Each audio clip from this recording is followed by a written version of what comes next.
Hello again and welcome back to English Today. This is DVD 17 and the fifth DVD of your upper intermediate level. And in this DVD, we'll begin with another 2 episodes of our story, That's Life, followed by our special TV programs, where our culinary experts will be talking about how to set the table.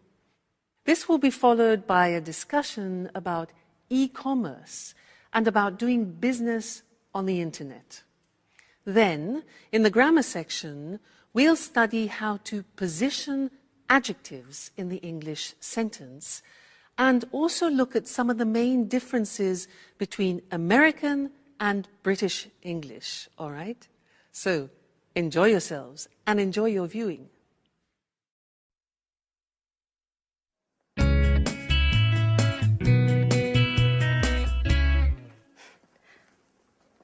I knew it. It couldn't have been different. Watch out! Oh, God. Did you hurt yourself? Oh, no. You should watch where you're going. Oh, no. Oh, no. I'm used to walking into things. You know, I'm a bit absent-minded. When I was a kid, I was always falling over. I was always covered in bruises. But, oh, excuse me now. The first full moon of the summer. Just wonderful. Hey, what's the full moon got to do with anything? But, no, nothing. Come on, please. Tell me what you're reading. It's just a beautiful love story full of passion. It's a love story between a young lady of the nobility and a farmer. The girl's father wants her to marry a lord and is against the relationship. So he arranges to have the young farmer kidnapped and locked away in a secret room to die of hunger and thirst. What a sad story. Isn't it rather depressing? Well, oh, wait a minute. I haven't finished. The kidnapping happened on the first full moon of the summer. Just a moment before, the 2 lovers had arranged to meet.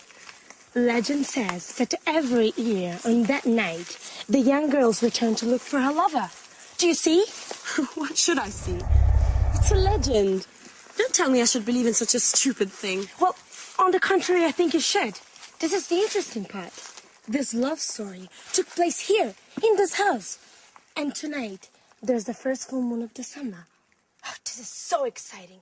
I know this holiday would bring some pleasant surprises. You must be mad. And by the way, where on earth did you find this book? Well, up in the Arctic. It must have been written by one of Paolo's ancestors. If I'd known that room contained some treasures like this book, I'd lock myself in there for the whole holiday. You shouldn't go nosing around everywhere, Michelle. Well, then you should leave me alone then. I'm going to get the others together now, and we'll devise a plan for tonight so we can look for the young girl's ghost.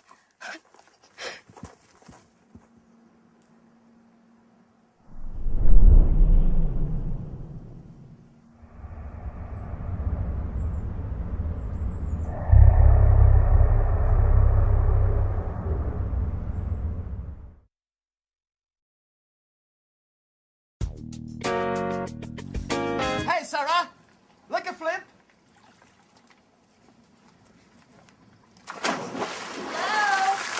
Hello.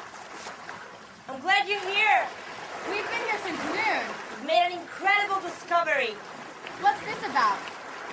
Well, according to Michelle, this house is home to the spirit of a young girl. And this young girl is going to appear to us tonight as a ghost.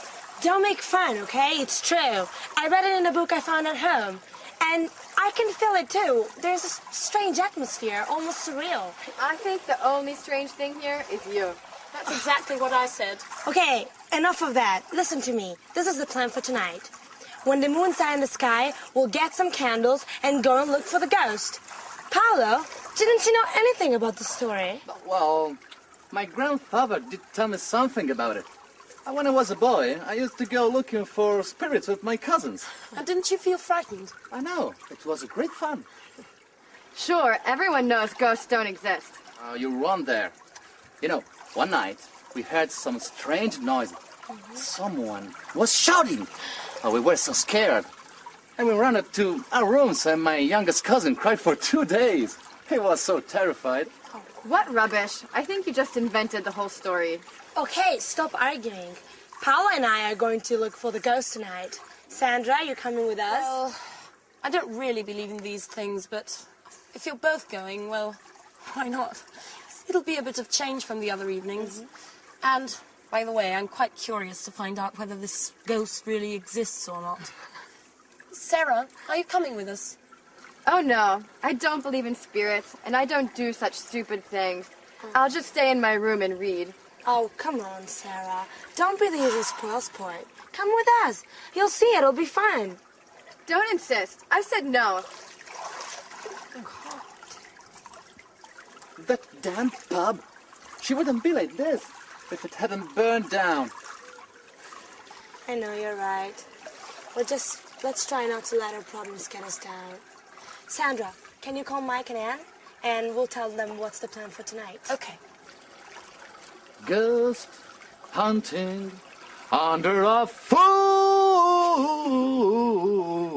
moon, yeah.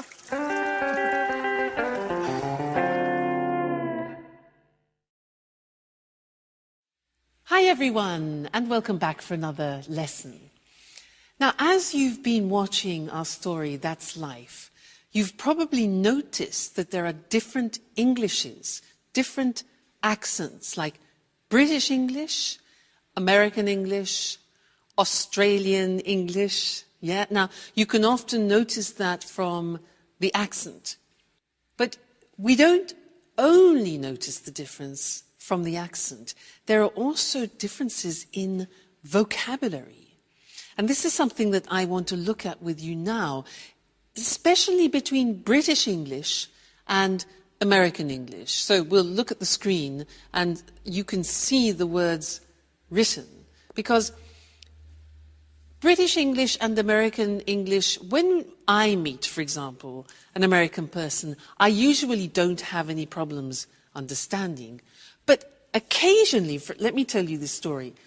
An American said to me once, he said, hey, do you have a moose? And I didn't know what to answer. He said, do you have a moose? Now, in the English language, a moose is either the dessert that you eat at the end of a meal, like chocolate mousse, or it's the animal with antlers that you see in Canada. So none of those things were appropriate for the situation that we were in. So I had to say, sorry, what do you mean by moose? And for him, the moose was a mattress. You know, part of the bed that you sleep on, a moose was a mattress. So I was just flabbergasted. I could never have guessed that a moose was a mattress. So let me show you or introduce you, maybe you know some of these already, especially if you watch the cinema a lot. Some of the difference in terminologies and vocabulary between American and English, all right? Now, look at the screen. In British English, we talk about living in a flat, which is a small house in a condominium. So that's a flat. But the Americans tend to call that an apartment, all right? Then we in England have gardens, which are often attached to our houses or our flats. But in America, they call that a yard, all right? A yard. So in my backyard, you often hear. Then when you have rubbish, in England, we put the rubbish in a rubbish bin. But in America, rubbish is garbage.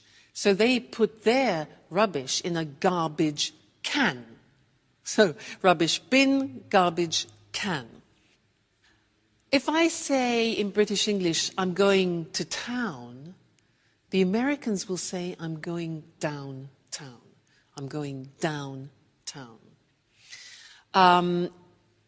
In England, walking along the streets, the part beside the street itself, beside the road, is called a pavement. But in America, that is called a sidewalk. Pavement, sidewalk. We put our cars in a car park, but in America, they call a car park a parking lot. Okay? Parking lot. We in Britain, we drive on motorways, whereas in America, you will hear the word freeway or highway or even superhighway. All right, so motorway in Britain, freeway, highway in America. Then when all the roads come together, we call that in English a junction. But the Americans call it an intersection.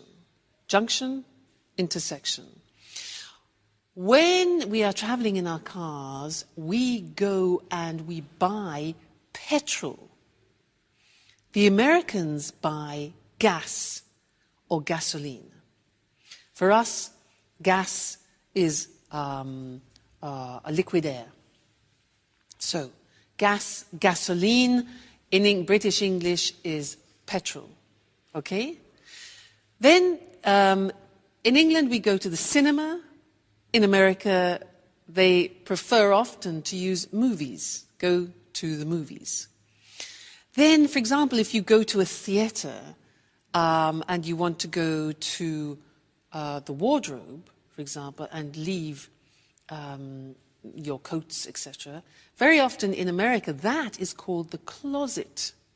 So, wardrobe, closet. Then, if you're in a restaurant, to begin with, we in England have a starter. The Americans have an appetizer.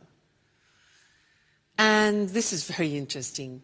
When you take potatoes and you fry them, and for example, you have it with steak, in English, those are called chips. The Americans use French fries. Now, in English, when you have a bag, for example, at a party, if you're having an aperitif, we often have nuts and what we call crisps. Now, crisps are very thin pieces of potato, chopped up very finely, and then cooked, usually in hot oil, and put in plastic bags. Now, we call those crisps, but the Americans call them potato chips. So it's very confusing. For us, chips is what you have with steak, and the crisps are the things that you have in the bag, all right?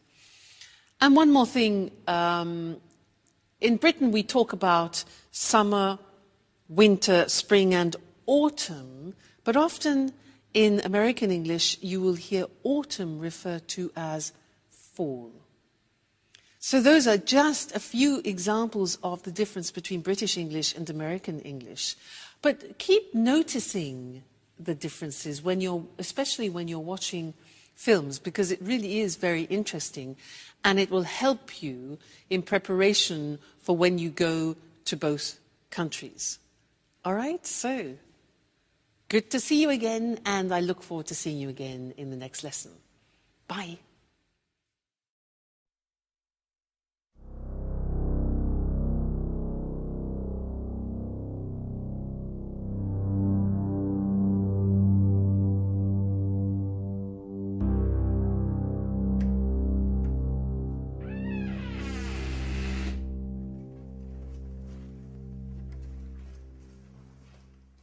So, this is the abandonment? Yeah? Oh, I should never have got involved in this charade. I still can't believe you persuaded me to come along. Oh, come on, Anne. You'll have fun. You won't regret. Can anyone tell me exactly what it is we're looking for? Mike, do you ever listen when people talk to you? We're looking for the ghost of a young girl. Legend says that when the full moon's high in the sky, she returns here to look for a young lover. She walks up and down the secret spot where she used to meet him. And where is the secret spot? Well, we don't know. But Paolo told me that last year he'd heard strange sounds coming from this house. We can start from here. Where here? How can we possibly if we can't see anything in the dark? Don't worry. I know this place very well. Okay, silent. Otherwise, we're not going to hear anything.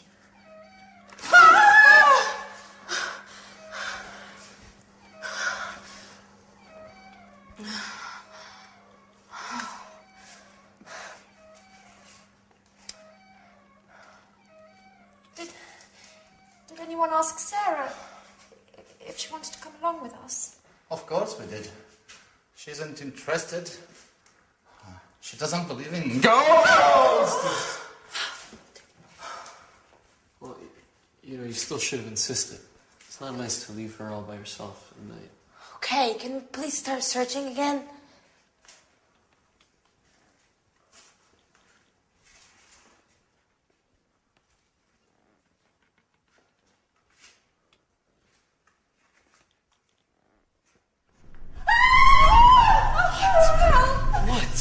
Is somebody here? Somebody I don't see anything. Are you sure? touched me on my shoulder. Yes, I'm sure. I'm sure they squeezed my shoulder.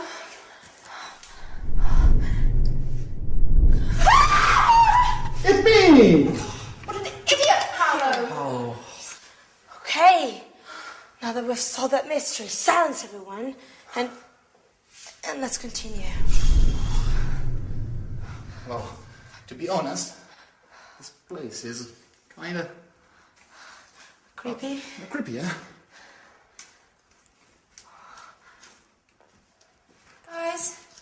Guys, wait for us. Please.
Crikey, I'm not feeling very well.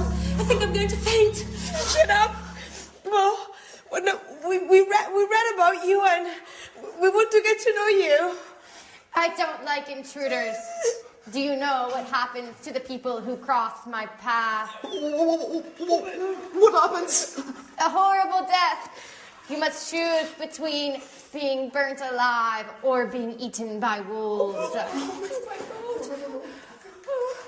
Listen, Miss Lady Ghost. I think there must be some misunderstanding here. We're all going to leave now and let you look for your lover in peace and quiet. Right, everyone? Don't move an inch. It's too late. Your fate has been decided. Oh, I beg you, please don't kill us. I didn't even want to come. They forced me to come with them. Really. Be quiet. Now, all of you, close your eyes and put your hands up in the air. And now...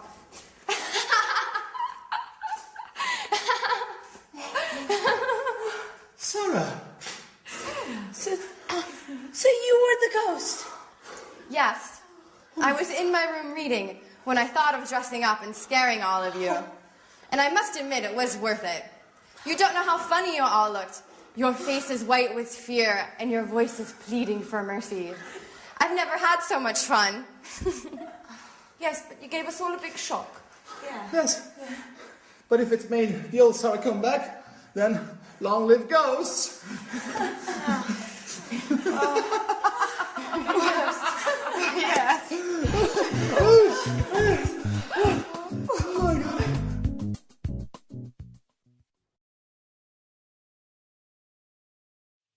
Do you believe in ghosts? I do. You know, once when I was teaching in England, I was in a mansion, a beautiful old house in the country. And they told me that every day in one of the rooms in a mansion, there was a breeze which passed through the room every afternoon at 4 o'clock. And they said it was a friendly ghost a woman who haunted the house every day she passed through the room at 4 o'clock on the dot. I believe in ghosts. They're all in Scotland and Britain, I think, in general. Now, I want to do something with you in this lesson related to English adjectives. If you look at this bag, if you want to describe this bag, you could say it's big, you could say it's brown, it's useful, it's casual. So these are a few adjectives which you could use to describe the bag. Now, the problem is if you want to use more than one or two adjectives before the noun, how do you order them? Do you say it's a big, casual, useful brown bag, or it's a brown, big, casual, useful bag? That's the problem. Well, in English, there is an order, a specific order, which we're now going to look at on the screen together, so that you can decide every time you're using adjectives what order to put them in. Let's take the bag. So look at the screen. The first adjective that we would say is the adjective of opinion. So, adjectives of opinion are, for example, interesting, boring, fascinating, in this case, useful, okay, or even casual. Then we talk about the dimension or the size. So it could be big, small, thin, thick. In this case, the bag is big. After we talk about the age, is it new, is it modern, is it ancient, is it old? And I think we could say about this that it's a new, more or less, a new bag. So far we have a useful, big, new bag. Then we talk about the shape. This bag is square. It could be oval. It could be round. So we've got shape. Then we talk about the color. For example, pink, blue, light green, brown. After that, the origin. Is it French, English, American, Italian? Okay. And then the material it's made of. If it's wooden, plastic, woolen, cotton in this case. So, if we want to describe this bag using all those adjectives, it would become this. Its opinion.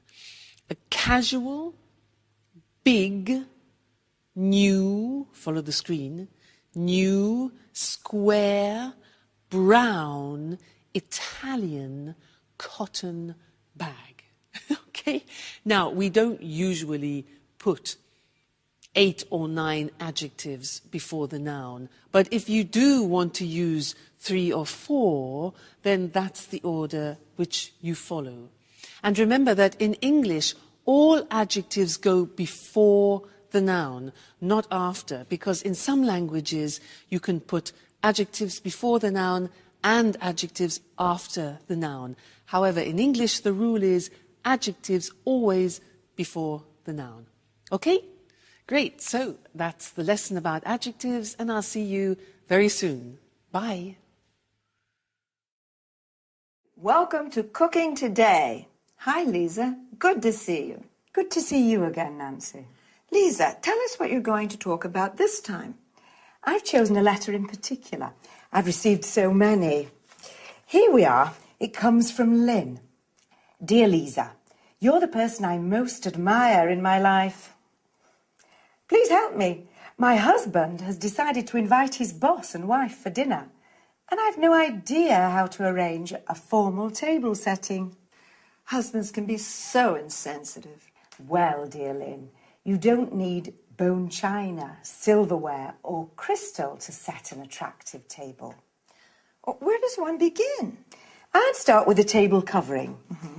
The ideal tablecloth for a formal dinner is a damask one, or a cloth with delicate embroidery. Can it be placed over a bare table?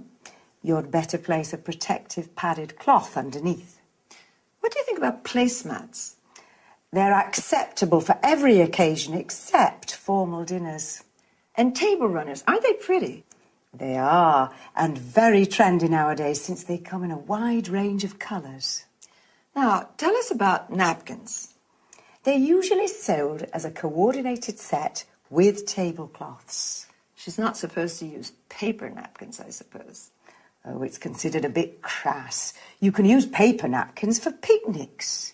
Is a napkin ring necessary? Why not? In the past, each family member would have one, either of wood or engraved silver. Today, they're available in many materials and styles. Now, what about dinnerware? I think that a set of one-coloured dishes would be very smart. Round plain plates, a side plate, and serving dishes are perfect. What about glassware? The best for formal dinners is a long-stemmed goblet of medium height. Lynn will need a wine glass, a water glass, and a flute for champagne. And cutlery. How do you arrange forks and knives? Forks are placed to the left of the plate. Spoons and knives to the right, with the blade facing the plate. At the top of the plate, you place dessert forks and spoons. Of course, carving forks and knives are necessary when serving roasts. I see. How do you feel about centerpieces? Well, a basket filled with fresh flowers would smarten the plainest of tables. You can also use candles. It's a real work of art. Yes, and a pretty setting makes food taste better. Thank you, Lisa, for this informative chat. It was a pleasure. Now, let's see which term Lisa used to talk about table setting. First of all, she said there are different kinds of table coverings. A tablecloth is what we use to cover the table with during meals. Placemats are individual settings for more informal meals.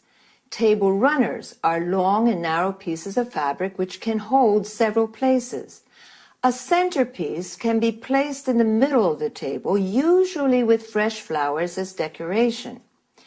If you want to protect your table from stains or heat, you better place a protective padded cloth under the tablecloth. A napkin is what we use to wipe our mouths with while eating. Today, paper napkins are rather convenient, but don't use them when Lisa is invited. A napkin ring is a ring of different materials, fabric, wood, silver, which allows people to identify their personal napkin during family meals. Now, let's go to dinnerware or dinner service, also called crockery. All plates, side plates, or serving dishes used for meals. Glassware refers to glasses that can be wine glasses, water glasses, or flutes, used to drink champagne. A stemmed goblet is a tall glass with a stem used in formal dinners. Cutlery, commonly referred to as silverware, refers to forks and spoons and knives. Serving forks and spoons are used to serve food from the serving dish. That's all for this time. See you again next week. It's the new frontier of retailing. It's revolutionized the way we do business, and it brings in customers from all over the world. Of course, I'm talking about e-commerce. I'm Eric Brown, and this is Let's Talk, the discussion program with our commentators, Tom and Marie. Good evening, everyone. Good evening. Well, what are your thoughts on e-commerce? Do you buy things online? Of course I do. I always book low-cost flights, and I also buy DVDs and books on the internet. As most people do, I shop online not only for the convenience, but also to pay the lowest price possible on any given item. I used to visit different websites to shop around for the lowest price, but now that automatic comparison shopping is possible, my browser automatically shows me the prices for the same DVD at different online stores on the web. I can easily compare prices and choose which one to buy. Marie, did you know that you're a typical online shopper? In fact, 52% of online shoppers buy books, 41% buy leisure and travel items, including holidays and flights, and 40% buy DVDs and CDs. Well, Eric, online shopping is very popular today. In the UK, for example, 48% of people regularly shop on the internet. Did you know that economists put the value of online shopping in the UK at £2.26 billion and that the e-retail market is growing by 32% a year? Actually, that doesn't surprise me. E-commerce is having a huge impact on the way we do business. It's increasing markets, improving efficiency and effectiveness, and is transforming business processes. Tom, why are you so quiet? What do you think about e-commerce?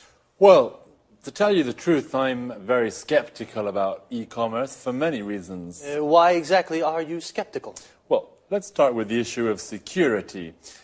Credit card details can be stolen, and it's possible to order goods from bogus companies, ones that don't really exist. There are also lots of scams to trick people into handing over their login details for online banking, and then their accounts are emptied. So, according to you, buying things online is risky. Yes. Also, you can't be sure you'll get the goods you ordered, and if there's something wrong with them, who pays for the goods to be returned? You do. Tom, I agree with you, but up to a certain point. There are some problems with e-commerce, but these problems aren't stopping people from spending more and more online. At the same time, e-commerce has many advantages for business people. Could you explain some of these advantages, Marie? Well, it's cheaper for a retailer to set up a website than it is to rent a shop, fit it out, and pay someone to work there. Besides, a website has global reach, so customers can come from all over the world. Okay. An interesting discussion. But I'm afraid, yet again, we've run out of time. Once again, I'd like to thank our commentators. Thank you. Thank you. And goodbye to everyone. And see you again next week for another edition of Let's Talk. The topic today was e-commerce, electronic buying and selling. More specifically, we spoke about e-retailing and online shopping. Retailing is the selling of goods directly to consumers. Consumers are the people who buy goods. Online means with the internet. So, online shopping is buying things on the internet. The e-retail market, that is the selling of goods online, is growing. Well, online shopping has its positive aspects and negative aspects. Marie said you can find the lowest price thanks to automatic comparison shopping. Automatic comparison shopping means your browser, the program you use on the internet, automatically shows you the prices of the same products at different online stores. An online store is a virtual shop on the web. The web is another word for the internet. With this kind of shopping, you don't have to shop around. To shop around means visit different shops to look for the lowest price. It's cheaper for retailers, people who sell goods to consumers, to set up a website than to fit out a shop. To set up a website means to develop a website. Notice how we say to fit out a shop. This means to make a shop ready for use. For example, add shelves, lights, mirrors. Tom, on the other hand, is skeptical about e-commerce. This means he has doubts. He says online shopping is a risk. There are lots of bogus companies. These are companies that don't really exist. And lots of scams. A scam is a trick to steal money from people. Again, we have run out of time. To run out of something means you have finished it. So, goodbye and see you again soon.